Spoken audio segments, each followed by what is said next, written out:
Mettre des visages sur des noms. Écrire l'histoire de ceux qui se sont battus pour notre liberté.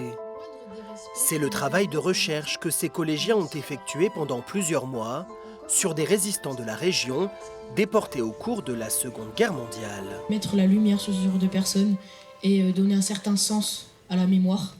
Milo et ses camarades ont par exemple retracé le parcours de Paul Blondeau, résistant au Domarois mort en déportation en 1945. Je suis assez fière parce que c'est beaucoup d'heures de travail. Ce projet, je l'ai vécu aussi comme une expérience car ça nous a appris des choses sur une personne qui est oubliée. C'était comme si on était des historiens en herbe parce qu'on a étudié plein de documents. Donc tout d'abord les documents que la coupole nous a fournis, mais aussi on est allé faire nos recherches nous-mêmes. Donc on allait contacter les mairies et tout ça. Et on a étudié des photos, des actes de naissance et plein de documents historiques afin de retracer toute sa vie. Et c'était super intéressant. Un travail d'historien qui a amené certains groupes à rencontrer les descendants de ces déportés.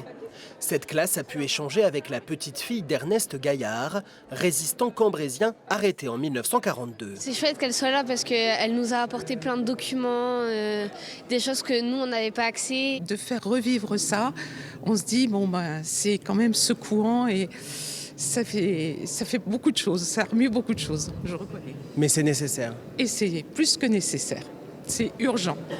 Car ces projets, au fond, n'ont qu'un objectif, entretenir la mémoire collective pour ne pas répéter les mêmes erreurs que par le passé. Ces horreurs qui ont été commises il y a 80 ans, elles ont été commises par des hommes et des femmes ordinaires.